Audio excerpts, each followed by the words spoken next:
Hello everyone, I hope you are doing well. So recently France का एक नया कानून जो काफ़ी चर्चों में है, खासकर इस कुछ दिनों से। और ये जो चर्चा है ये बेसिकली आर्टिकल फोक्स न्यूज़ का है, जो कि फ्रांस का ही है। और यहाँ पर ये जो नया कानून है, बेसिकली इसका मेन एम है रेडिकलाइजेशंस को रोकना, जड़ से हटाना। इसके लिए यहाँ पर एक प्रोविजन है जो काफ़ी चर्चा में है कि फ्रांस के जो इमाम है, इमाम को यहाँ से भेजने की बात हो रही है। मतलब इमाम, बेसिकली आपको बता दें कि फ्रांस में जो इमाम है वो टर्की से आते हैं या फिर कोई इस्लामिक कंट्री से आते हैं ट्रेंड होके, और फ्रांस में जो लैंग्वेज है और वहाँ की जो कल्चर है, इस्लामिक कल्चर, उसको प्रमोट करते हैं। लेकिन यहाँ पर ये चीजें इल्जाम लगती है कभी कभी कि रेडिकलाइजेशन को बढ़ावा दिया जा रहा है, तो इसके लिए यहाँ पर नया कानून लाया जा रहा है। और इस नए कानून को भी हम बात करेंगे। और इसमें ये कहा जा रहा है कि जो इमाम है उसको या तो अपने देश भेजा जा सकता है जहाँ से वो आया हो, या फिर उसे अपनी ही जगह रख लेंगे, लेकिन उसे एक लो पोस्ट में, लो पोस्ट मतलब कोई लोअर कैटेगरी वाला पोस्ट होगा उसमें। तो पूरी कहानी क्या है इसमें समझने वाले हैं कि फ्रांस का नया कानून है क्या, बेसिकली क्या कहता है, और पूरी अच्छे से डिटेल से इस चीज को समझेंगे। जैसे कि आपको मालूम है कि फ्रांस, ये जो स्टेप है ना, ये आज का नहीं है। ये जो कदम है नया कानून बनाना, ये इसके बहुत पहले, यानी कि 2020 की हम बात करें, 2020 के फरवरी की हम बात करें, जिस टाइम में फ्रांस के जो प्रेसिडेंट है इमैनुअल मैक्रोन, इन्होंने उस समय अनाउंस किया था, ये कहा था कि हम लोग फ्रांस में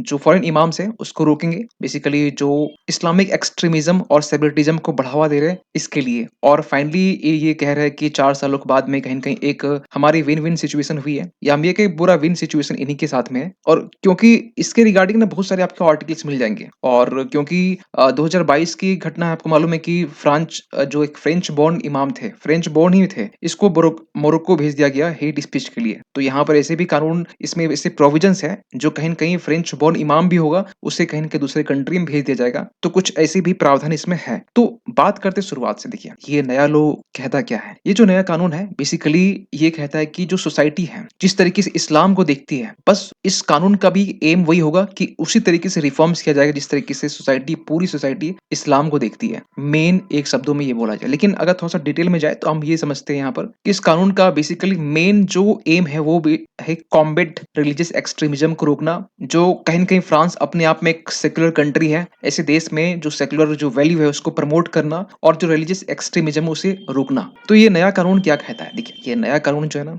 इसमें होगा क्या, देखिए इसमें एक फोरम बनाया जाएगा, forum of Islam in France, इस नाम से एक फोरम बनाया जाएगा, जिसमें वेरियस रिलीजियस लीडर्स होंगे। मतलब इस्लाम के अलावा भी वेरियस रिलीजियस लीडर यहाँ पे होंगे। और ये जो है ना, मतलब इसमें ओनली इस्लाम के नहीं होंगे, मल्टीपल्स होंगे, और ये लोग मिलकर गाइड करेंगे फ्रांस के मुस्लिम्स कम्युनिटीज को। यानी कि फ्रांस में आपको बता दें कि मुस्लिम कम्युनिटीज आपको ओनली पेरिस में मिल जाएगा, करीब करीब 10 लाख के आसपास में। और ये लोग यहाँ पर जो रेडिकलाइजेशन है, जैसे एलिमेंट है, उसे रूट आउट करने में कहीं न कहीं ये हेल्प करेंगे। तो ये एक फोरम बनाया जाएगा इस लॉ के अंडर में, एक फोरम, और वो फोरम में कुछ रिलीजियस लीडर्स होंगे, वो मुस्लिम कम्युनिटीज को गाइड करेंगे और रेडिकलाइजेशन जैसे एलिमेंट को यहाँ से रूट आउट करने में हेल्प करेंगे। दूसरी बात यहाँ पे ये है कि अगर कोई इमाम ऐसी कोई रेडिकलाइजेशन एक्सट्रीमिज्म को प्रमोट करते हुए पाया गया, तो उसके लिए यहाँ पर एक प्रावधान ये है कि या तो उसे either be sent back to their country of origin, अभी हम बात करेंगे कि यहाँ पर दूसरे कंट्री से इमाम कैसे आते हैं, इस पर भी हम बात करेंगे। या फिर देखिए यहाँ पे ये बोला जा रहा है, और take on new lower level position at local mosque, या फिर इसे लोअर पोजीशन में इसे मोस्क में रख दिया जाएगा, या फिर उसे अपनी ओरिजिन कंट्री में भेज दिया जाएगा। तो ऐसे कुछ प्रावधान इसमें दिए गए हैं। लेकिन ये जो कहानी है ना, हम बताए ना, फरवरी 2020 से टारगेट बेसिकली एक इनिशिएटिव था, प्रपोजल था, और जो हकीकत में 2024 में ये फाइनल हुआ है। तो बेसिकली इसमें होगा ये कि जो वैल्यूज है, जो फ्रांस की जो वैल्यू है, फ्रांस की जो सेक्युलर वैल्यूज है, उसे कहीं ना कहीं प्रमोट करेगी, और रिलीजियस एक्सट्रीमिस्ट जो है उसको अंडरमाइन जो करती है, उस ऐसे ऐसे वैल्यूज को इरेडिकेट करेगी। क्योंकि मैक्रोन का ये मानना है कि ये इस जो यहाँ पर जो इस्लाम है, या फिर यहाँ जो फ्रांस में जो इस्लाम है, ये बेसिकली यहाँ पर जो वुमेन का जो ट्रीटमेंट है, जो रिप्रेसिव ट्रीटमेंट की बात करता है, कि यहाँ जो इस्लामिक एक्सट्रीमिस्ट है वो वुमेन का ट्रीटमेंट अच्छे से नहीं, मतलब ठीक से नहीं करते हैं। प्लस ये भी कहा जाता है कि जो एंटीथेटिकल है जो फ्रांस के रिपब्लिक वैल्यूज के लिए, इक्वालिटी के लिए, कुछ इस तरह की बातें यहाँ पर ये निकल के आ रही है। लेकिन अगर थोड़ा बैकग्राउंड समझे तो आपको बताना चाहते हैं 1977 की हम बात कर रहे हैं, 1977। अब यहाँ आपको समझ में आएगा कि इस्लाम यहाँ इमाम आए कैसे। 1977 में यहाँ पर एक नया इनिशिएटिव लिया गया मैक्रोन की तरफ से, और उस टाइम में ये बोला गया, सॉरी मैक्रो की तरफ से नहीं, उस समय जो प्रेसिडेंट थे, लेकिन वो जो इनिशिएटिव है यहाँ जाके इंड होता है। तो उस टाइम में फ्रांस की तरफ से कुछ इनिशिएटिव लिए जाते हैं, जिसमें ये कहा जाता है कि जो मुस्लिम मेजॉरिटी कंट्रीज़ हैं, जैसे टर्की हो गया और बाकी जैसे कंट्रीज़ हो गए, वहाँ से फ्रांस में इमाम को भेजा जाएगा, ट्रेंड इमाम को, ताकि कल्चरल और लैंग्वेज जो कोर्सेज़ है उसको प्रोवाइड कर सकें। तो ये जब चीज़ें होती है, तो आपको मालूम है कि ऐसे 3 से 4 ऐसे देश है इस्लामिक कंट्री, वहाँ से इमाम आते हैं। उसमें से टर्की सबसे आगे में था। फिर ओवर द टाइम ये चीज़ें बाहर निकल के आती रही कि जो इस्लामिक सेपरेटिज़्म है, इसको इमाम, वहाँ के जो इमाम ट्रेंड होके जा रहे हैं फ्रांस में, उसको बढ़ावा दिया जा रहा है। ऐसी की चीज़ें ना बाहर निकल के आने लगी। फिर ये भी चीज़ें निकल के आ रही थी, जो फ्रांस के जो मुस्लिम कम्युनिटी है, वो इनकी फ्रेंच लॉज़ है उसको रिप्लेस करना चाहती है, उसके कस्टम्स को रिप्लेस करना चाहती है। कुछ ऐसी बातें फिर निकल के आना स्टार्ट होती है। लेकिन इन सब के बीच में ना, ये जो नया लॉ है ना, इस पर आर्गुमेंट भी स्टार्ट हो गया। क्रिटिक्स ये कहते हैं कि ये जो बॉडी बनाई गई है, वो फुल पॉलिटिकल अपॉइंटीज़ है, जो कि फ्रेंच जो मुस्लिम पॉपुलेशन है उसका रिप्रेजेंटेटिव नहीं करती है। और उसके बाद कुछ क्रिटिक्स ये भी कहते हैं कि ये बॉडी, जिसमें कहीं न कहीं मल्टीपल्स लीडर्स होंगे, रिलीजियस लीडर होंगे, ये किस तरीके से फ्रेंच मुस्लिम कम्युनिटी को रिप्रेजेंट करेगी। कुछ तो ये भी मानते हैं कि ये जो बॉडी बनाई गई, वो फ्रेंच मुस्लिम्स को कंट्रोल करने के लिए बनाई गई है। प्लस कुछ लोग का ये भी मानना है कि जो मैक्रोन ये कह रहे हैं, ये जो नया लॉ लाने की बात कर रहे हैं, उसमें बेसिकली अपनी पॉपुलैरिटी को बढ़ा रहे हैं फार राइट की तरफ, ताकि वोटर्स को अट्रैक्ट कर सके। लेकिन कुछ सपोर्टर्स ये भी मानते हैं कि ये जो है बेसिकली यहाँ पर जो फ्रांस के जो मुस्लिम कम्युनिटी है, उसको इंटीग्रेट करने का ये काम करेगी। तो सपोर्टर्स ये भी मानते हैं। लेकिन एक सवाल निकल के आता है कि ये आखिर नया लॉ लाने की नीड क्या थी? देखिए, फ्रांस जो है ना, वो बहुत एक लंबे टाइम से इस्लामिक टेररिज्म से जूझ रहा है, स्ट्रगल कर रहा है। और आपको बता दें कि 2015 की बात है, जब पेरिस में टेररिस्ट अटैक हुआ था, जो फ्रेंच के ही एक नेशनल थे, फ्रेंच बेल्जियन के ही लोग थे, जो आईएसआईएस से ट्रेनिंग लेके आए थे और यहाँ पर टेररिस्ट अटैक की, जिसमें 130 लोग की जान गई थी। 130, आई होप कि ये साल आपको याद होगा। इसके बाद ही जस्ट सेम ईयर 2015 की बात करें, जब चार्ली हेब्दो मैगजीन है, उसके ऑफिस में जब अटैक होता है, कुछ आर्म्ड गनमैन आते हैं, वहाँ पर 12 लोगों की हत्या की जाती है। तो ये सब चीज़ जब होती है ना, और कहा जाता है कि ये जो लोग थे, इसका जो लिंक है अल-कायदा से था, इसके पहले वाले में आईएसआईएस से लिंक था। तो यहाँ पर फ्रांस जो है ना, कहीं न कहीं इस्लामिक टेररिज्म से,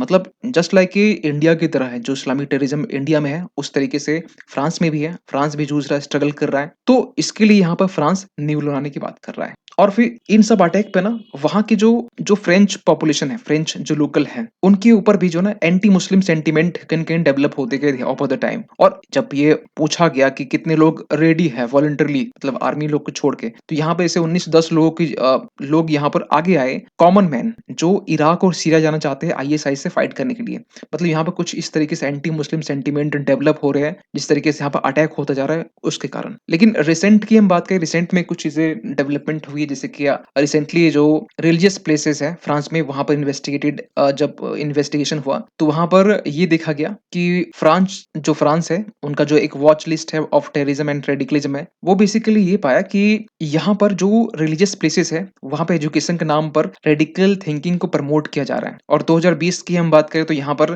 जो फ्रेंच गवर्नमेंट है, उन्होंने ऐसे 2450 ऐसे मॉस्क को इन्वेस्टिगेट किया, जिसमें ये पाया गया कि वहां पर एजुकेशन के नाम पर रिलीजियस जो रेडिकल थिंकिंग है, उसको प्रमोट किया जा रहा है। इसके बाद यहाँ पर रिसेंटली हम बात कर रहे हैं फ्रेंच के जो फ्रांस की होम मिनिस्ट्री है, उनकी तरफ से एक लार्ज नंबर ऑफ पीपल्स, जो कहीं न कहीं ईस्टर्न यूरोप से बिलॉन्ग करते हैं, इंक्लूडिंग रसिया भी, जो असाइलम के नाम पे यहाँ पर फ्रांस में एंटर हुए हैं। और इवन की हम बात करें कि जो फ्रांस का जो डेमोक्रेसी है, उसका एक एडवांटेज लेते हुए यहाँ पर लोग जो फंडामेंटलिज्म है, उसको प्रमोट कर रहे हैं। और ऐसे देखा जाए तो फ्रांस में 2017 से 21 तक में 7 लाख लोग यहाँ पर असाइलम ले चुके हैं। उसमें से भी 6 लाख जो लोग हैं, वो बेसिकली पाकिस्तान से बिलॉन्ग करते हैं, सीरिया, लीबिया, मोरक्को और क्रोएटिया से। तो यहाँ से 6 लाख लोग यहीं से बिलॉन्ग करते हैं। लेकिन रिसेंटली 2023 में हम बात करें, तो 2023 में फ्रांस ने जो ट्रेडिशनल इस्लामिक जो गाब होता है, यानी कि जो इस्लामिक वुमेन जो ड्रेस होता है, हम ये कहें, ये समझ सकते हैं। तो ये जो ड्रेस है, इसके ऊपर ही बैन लगाया गया, खासकर पब्लिक स्कूलों में। आई होप कि ये चीजें कहीं न कहीं आपने भी सुना होगा, पिछले साल की हम बात है, तो इस तरह के आर्टिकल्स उस टाइम में निकल के आ रहे थे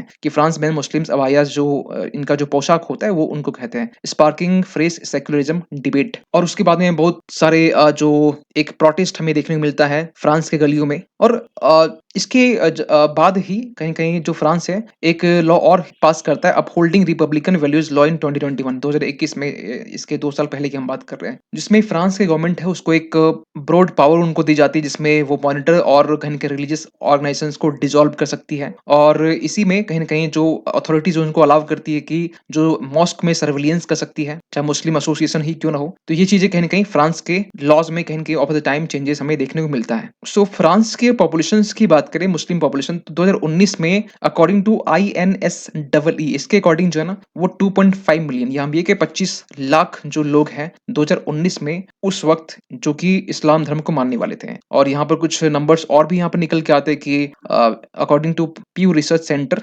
2017 में जो फ्रांस में जो यूरोप का largest Muslim population 6 million Muslim मतलब 2017 की बात करें वो फ्रांस में ही था। और अभी भी फ्रांस में ही पूरे यूरोपियन कंट्री की बात करें तो फ्रांस में सबसे ज्यादा लार्जेस्ट मुस्लिम पॉपुलेशन वहीं पर है। तो एक कहीं ना कहीं कंसर्न्स जो फ्रांस गवर्नमेंट है उनके लिए एक निकल के आता है। और जो रेडिकलाइजेशन जो है एक्सट्रीमिज्म है वो भी चीजें कहीं ना कहीं फ्रांस का एक हिस्सा रही है। तो इसके लिए कहीं कहीं नया लॉ लाया गया है। तो इन सारे मुद्दे पर आपका क्या कहना है कमेंट कीजिएगा। तो मिलते किसी अगली वीडियो में, तब तक के लिए थैंक यू सो मच।